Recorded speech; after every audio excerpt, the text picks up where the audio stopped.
La vérité cruelle est celle-ci. Les hommes ont perdu leur honneur. Autrefois, la parole d'un homme valait plus que n'importe quel contrat signé. Il combattait, protégeait, pourvoyait et mourait même pour ce en quoi il croyait.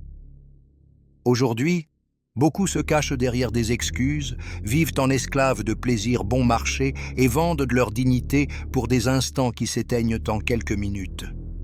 Ce qui était jadis symbole de bravoure est désormais tourné en dérision. Ce qui inspirait le respect est aujourd'hui pris pour de la faiblesse. Tu crois que j'exagère? Regarde autour de toi. Des familles détruites, des dirigeants corrompus, des hommes sans colonne vertébrale. Ce message n'a pas pour but de te réconforter, mais de mettre en lumière une vérité que presque personne n'ose affronter. Imagine un roi sur son trône. Il porte une couronne, tient un sceptre et porte la responsabilité de guider son peuple. Mais face à une table remplie de plaisirs vulgaires, il se lève, jette son sceptre au sol et échange sa couronne contre des restes. Absurde, n'est-ce pas? Pourtant, c'est exactement ce que font tant d'hommes modernes. Ils renoncent à l'honneur pour des distractions qui ne durent pas même une nuit. Ce ne sont pas les armées qui ont vaincu les hommes, c'est leur propre reddition devant le confort, la paresse, la dépendance et la lâcheté.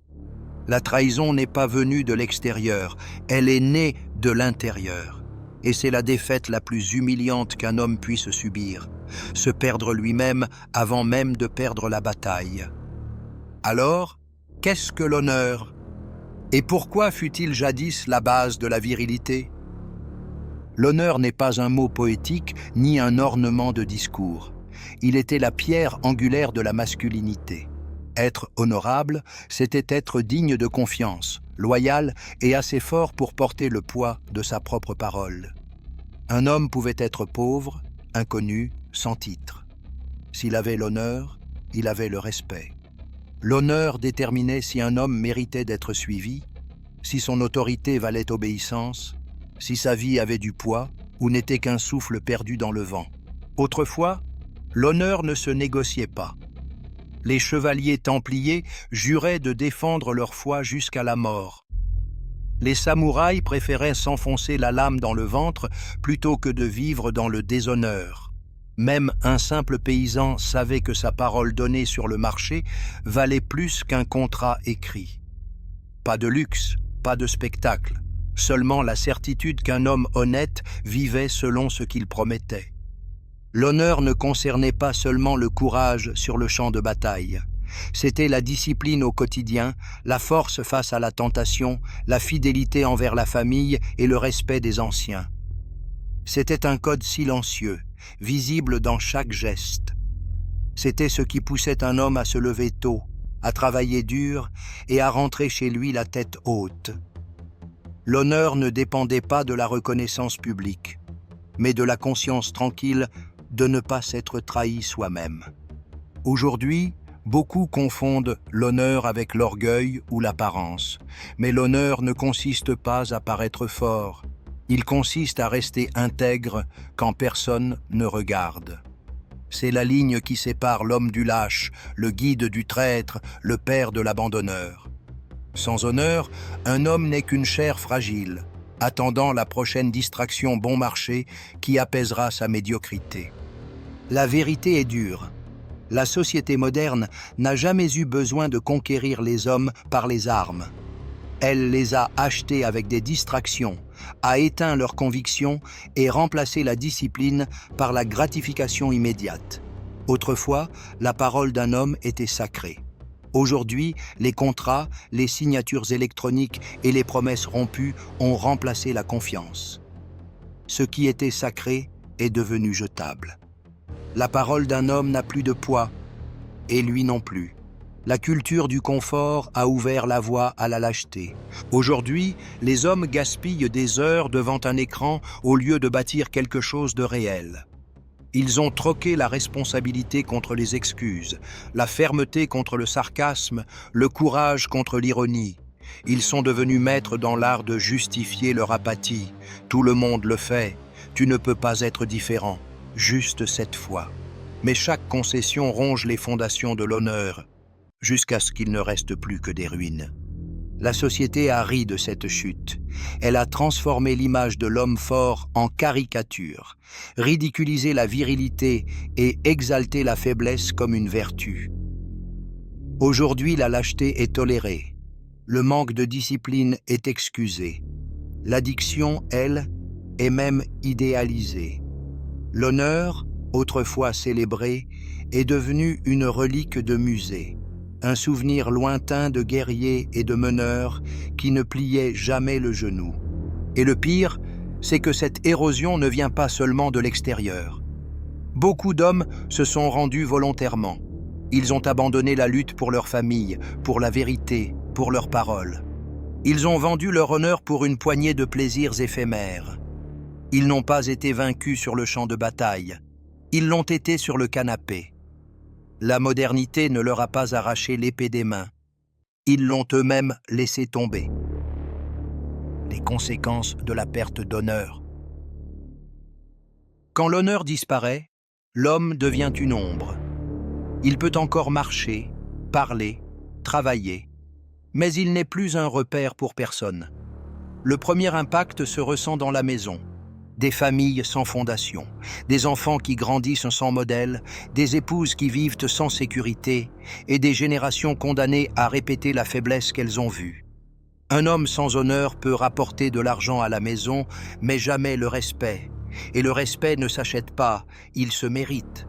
Dans le cadre plus large de la société, les conséquences sont encore plus dévastatrices. Les dirigeants sans honneur ne gouvernent pas, ils manipulent. Les patrons sans honneur ne guident pas, ils exploitent. Les hommes ordinaires sans honneur ne bâtissent pas, ils consomment. Le résultat, une communauté en décomposition, où chacun se méfie de l'autre, où le mensonge devient normal et la trahison une habitude. Sans honneur, il n'existe plus de base solide. Tout devient fragile, instable, corrompu. Mais la tragédie la plus profonde est intérieure. Un homme qui a perdu son honneur peut se mentir un temps, croire qu'il va bien, que personne ne s'en rend compte. Mais dans le silence de la nuit, sa conscience l'accuse. Il sait qu'il a rompu sa parole. Il sait qu'il a trahi son devoir. Il sait qu'il s'est vendu. Et malgré toutes les distractions, la vérité finit par peser. Alors il comprend.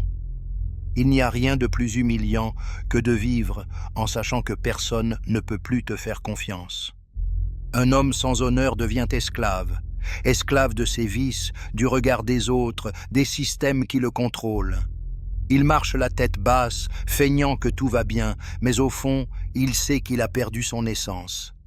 Et cette servitude est pire que les chaînes de fer, car elle n'enferme pas seulement le corps, elle emprisonne l'âme. Un homme peut accumuler les richesses, obtenir des titres, afficher le pouvoir et l'influence. Mais s'il a perdu l'honneur, tout cela n'est que fumée.